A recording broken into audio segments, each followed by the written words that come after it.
Good morning students. आज हम लोग एक नए सेशन की बात करेंगे जो कि हम लोगों ने अगर बात करें प्रीवियस सेशन में अगर बात करें स्टूडेंट्स तो हम लोगों ने लेजिस्लेटिव असेंबली के बारे में पढ़ा था जो कि स्टेट लेजिस्लेचर के अंदर आता है। राष्ट्रीय अगर बात करें विधानमंडल की बात करें नॉर्मली तो उनके अंदर लेजिस्लेटिव असेंबली और उसके बाद फिर उनके दूसरे पार्ट है legislative council. Legislative assembly lower house जबकि लेजिस्लेटिव काउंसिल को हम लोग अपर हाउस कहते हैं। तो लेजिस्लेटिव असेंबली के बारे में हम लोगों ने पढ़ा था, अब हमने लेजिस्लेटिव काउंसिल के बारे में पढ़ा। तो चलिए लेजिस्लेटिव काउंसिल के बारे में जानते हैं क्या मुख्य बातें हैं उनकी ओर गौर करते हैं। चलिए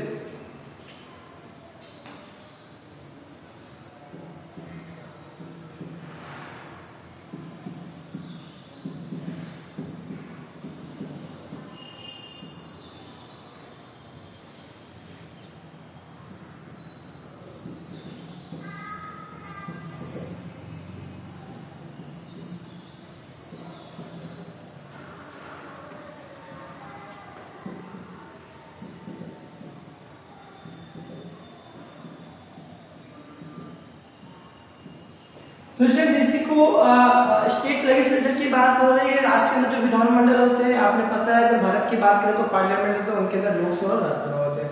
तो उस तरीके से यहाँ पर भी स्टेट लेजिस्लेचर स्टेट के अंदर विधानमंडल की नियुक्ति की गई संविधान के अंतर्गत अगर बात करें तो लेजिस्लेटिव असेंबली जिनको हम लोग लोअर हाउस कहते हैं और इनको हम लोग अपर हाउस कहते हैं। साथ साथ बात करें तो इनको हम लोग विधान परिषद के नाम से भी जानते हैं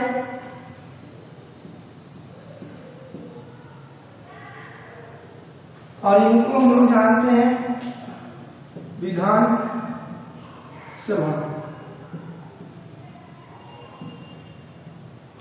तो इनके बारे में काफी चर्चा कर चुके हैं स्टूडेंट्स। तो अभी हमने चर्चा करना है सिर्फ और सिर्फ लेजिस्लेटिव काउंसिल के बारे में, उनके बारे में जानते हैं क्या मुख्य बात है लेजिस्लेटिव काउंसिल की। तो स्टूडेंट्स अगर इनकी बात करें तो सबसे पहले तो ये स्टार मार्क यहाँ पर दे रहा हूँ क्योंकि इनको अपर हाउस कहा जाता है। आगे बात करें इनके बारे में थोड़ी सी और तो इनकी जो स्ट्रेंथ होते हैं, इनके जो स्ट्रेंथ होते हैं, इनकी स्ट्रेंथ की बात करें तो स्टूडेंट्स ये डिपेंड करते हैं, इनकी जो स्ट्रेंथ होती है वो डिपेंड करते हैं किनके ऊपर, लेजिस्लेटिव असेंबली के ऊपर। ठीक है, अगर बात करें किस प्रकार से तो स्ट्रेंथ डिपेंड करता है on legislative assembly that not exceed, strength depend करता है इनका शुड नॉट एक्सीड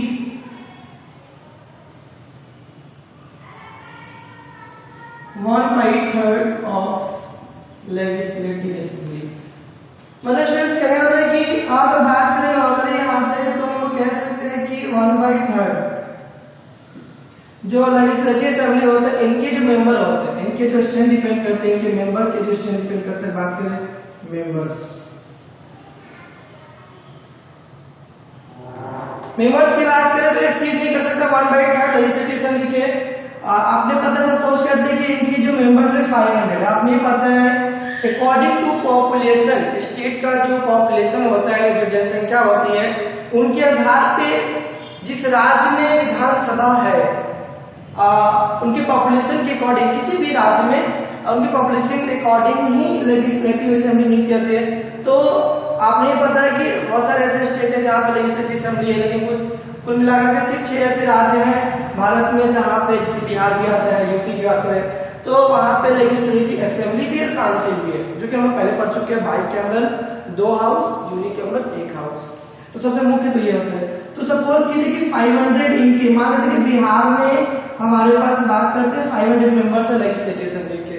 तो यहाँ पे कह रहा है कि जो लेजिस्लेटिव काउंसिल है उसका, लेजिस्लेटिव असेंबली का, इनकी मेंबर, यहाँ पे भी मेंबर होते हैं, ठीक है, इनके जो मेंबर 500 से ज्यादा नहीं होगा, तो इनके जो मेंबर होंगे वो किन पे डिपेंड करेगा, लेजिस्लेटिव असेंबली पे डिपेंड करेगा। तो सपोज करते हैं कि ये 500 है, तो अगर यहाँ पे बात करें स्टूडेंट्स 500 है तो 500 का अगर 1/3 करो, ठीक है, तो आपने पता चल जाएगा कि हाँ इतने मेंबर्स यहाँ पे होने चाहिए। एक अप्रॉक्स एग्जांपल है।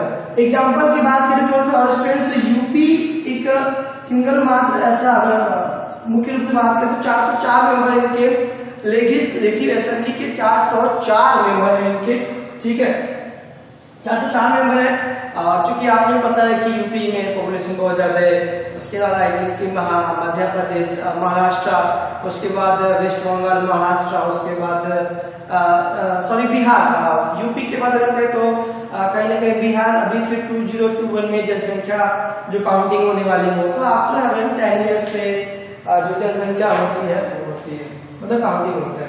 तो स्टूडेंट्स यहाँ पे अगर बात करें तो 1/3 तो ये कुछ मुख्य बातें थी कि अगर इनकी बात करें लेजिस्लेटिव असेंबली की, तो सबसे पहले जो मुख्य बात स्टूडेंट अपर हाउस का जाता है। इनके जो मेंबर्स डिपेंड होते हैं, अभी किस प्रकार के मेंबर्स होते हैं इनके बारे में बात करेंगे। यहाँ भी मेंबर्स होते हैं, मेंबर्स ऑफ लेजिस्लेटिव असेंबली, और यहाँ पे मेंबर ऑफ लेजिस्लेटिव काउंसिल। तो स्टूडेंट चलिए तो टर्म के बारे में बात करते हैं, फिर मेंबर ऑफ लेजिस्लेटिव काउंसिल। बातें बहुत सारी हैं, चीजों को थोड़ा थोड़ा करके अगर सीखेंगे तो काफी ज्यादा इफेक्टिव होगा। और जो भी चीजें पढ़ते हैं आप उनको नोट्स बेहतर तरीके से बनाएं, उनको लर्न करें, रिवाइज करें, प्रॉब्लम हो तो हमसे आस्क करें। चलिए आगे बात करते हैं इसमें थोड़ा सा।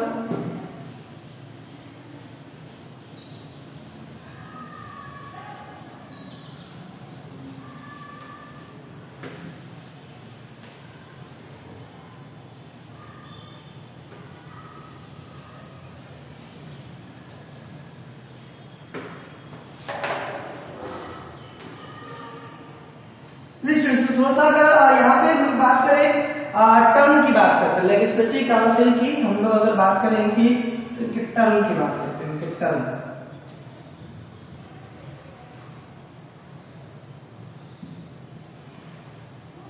की बात करें जो भी टाइम पीरियड है, ठीक है।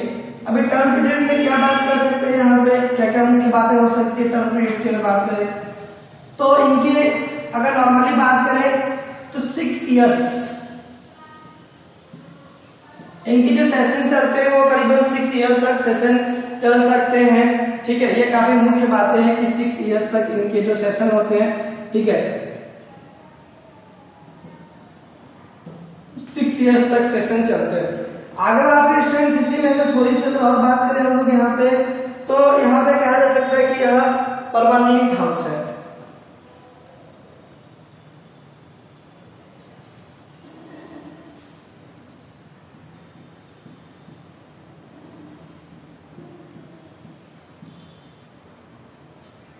ये क्या है, परमानेंट हाउस है और काफी मुख्य है, ठीक है। तो परमानेंट हाउस किस प्रकार से हो गए, मेंबर्स की अगर कार्यकाल की बात करें तो 6 साल के होते हैं लेजिस्लेटिव काउंसिल, तो काउंसिल के अंदर ही मेंबर्स होते हैं, मेंबर पार्ट होते हैं, तो 6 साल तक वो लोग वर्क कर सकते हैं। परमानेंट हाउस होते हैं क्योंकि ये डिसॉल्व नहीं हो सकते, डिजेंस है, ठीक है। ये क्या होंगे, डिसॉल्व नहीं होंगे, इनके जो सेशन होते हैं वो डिसॉल्व नहीं हो सकते हैं, भंग नहीं किए जा सकते। क्यों, क्योंकि एक परमानेंट हाउस होता है। और अंडर द कॉन्स्टिट्यूशन की बात करें तो बहुत सारे ऐसे प्रावधान बनाए गए हैं कि लेजिस्लेटिव असेंबली किस प्रकार से डिसॉल्व हो सकता है। आपको पता है कि वो डिसॉल्व हो सकते हैं, परमानेंट हाउस में ये टेम्पोररी हाउस है, ठीक है।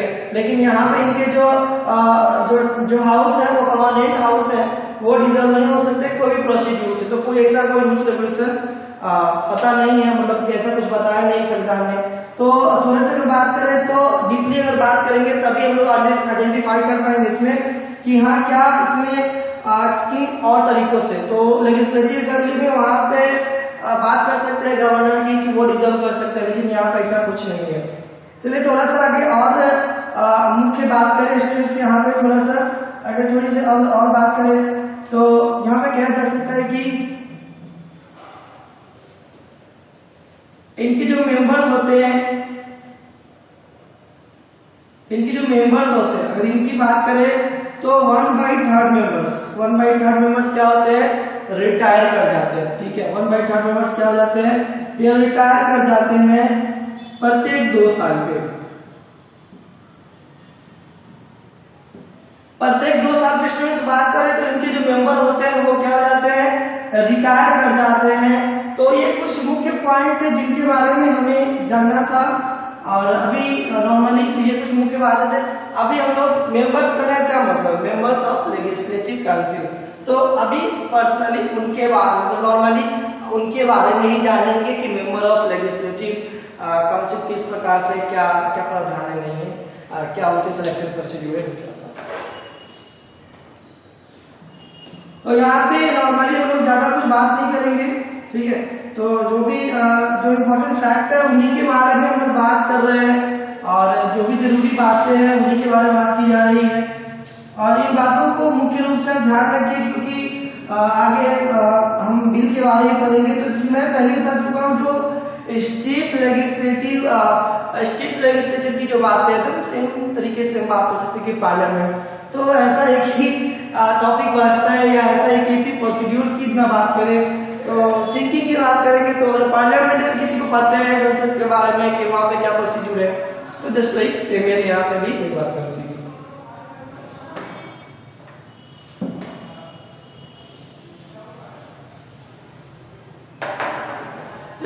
थोड़ा सा बात करते हैं लेजिस्लेटिव काउंसिल के बारे में। अगर हम बात करें यहाँ पे लेजिस्लेटिव काउंसिल के बारे में, तो पार्शियली इलेक्ट होते हैं।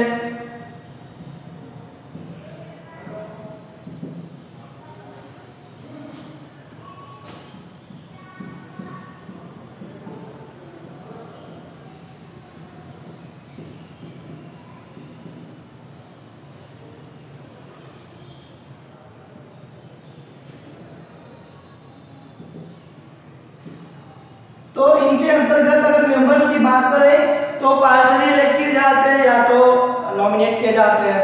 नॉमिनेट जिनके द्वारा किए जाते हैं उनकी भी चर्चा करेंगे। तो यहाँ पे सबसे जो मुख्य बातें आ रही हैं, हमें मेंबर्स ऑफ लेजिस्लेटिव असेंबली के बारे में जाना है। अभी हम लोग मेंबर्स ऑफ लेजिस्लेटिव काउंसिल के बारे में जानेंगे। तो जानते हैं मेंबर्स ऑफ लेजिस्लेटिव, जिनको कहा जाता है MLC।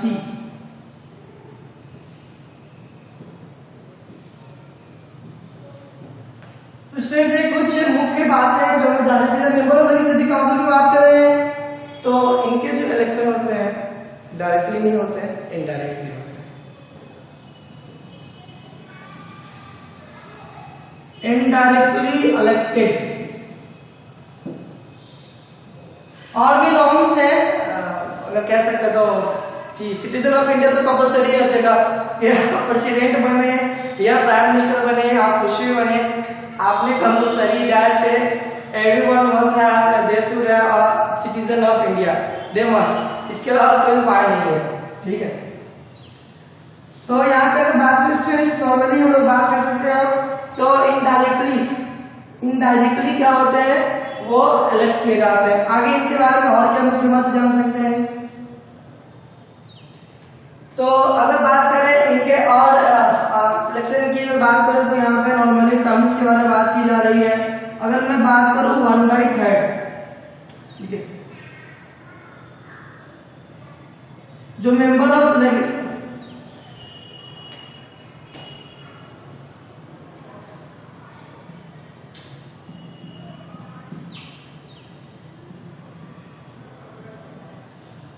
Member of legislative assembly की बात करें स्टूडेंट्स, तो ये क्या करते हैं, 1/3 क्या करते हैं, मेंबर ऑफ लेजिस्लेटिव काउंसिल का सिलेक्शन करते हैं, ये चुनते हैं। आगे बात करें तो यहाँ पे फिर 1/12 होते हैं वो टीचर्स। अभी ये कौन टीचर्स होते हैं, ये जो टीचर्स होते हैं हायर सेकेंडरी हो सकते हैं, इनके एक्सपीरियंस 3 साल के होते हैं, कम से कम 3 साल एक्सपीरियंस होना चाहिए। और साथ साथ जो ग्रेजुएट होते हैं वो क्या करते हैं, इनका सिलेक्शन करते हैं। आगे बात करें अंतिम में जो बचता है वो 1/6, ठीक है, वो हमारे स्टेट गवर्नर करते हैं। स्टेट गवर्नर करते हैं, स्टेट गवर्नर किन पैरामीटर्स पे ये करते हैं, तो बात करते हैं वो कोई फेमस पीपल हो सकते हैं। अभी कोई फेमस पीपल कैसे होगा, तो in the field of art literature, art की बात करें, लिटरेचर की बात करें, उसके बाद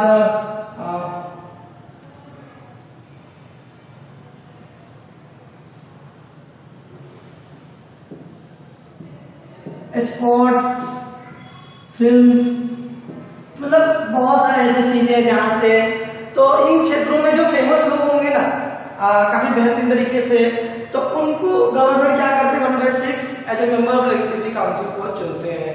तो स्टूडेंट्स ये कुछ मुख्य बातें थी स्टेट लेजिस्लेचर के अंदर जिनको हम लोगों ने जाना, और इनके ऊपर कुछ क्वेश्चंस होंगे, ठीक है, आप उन्हें बेहतर तरीके से बनाएं, तो प्रॉब्लम हो तो व्हाट्सएप ग्रुप में आप डिस्कस करें। Thank you students.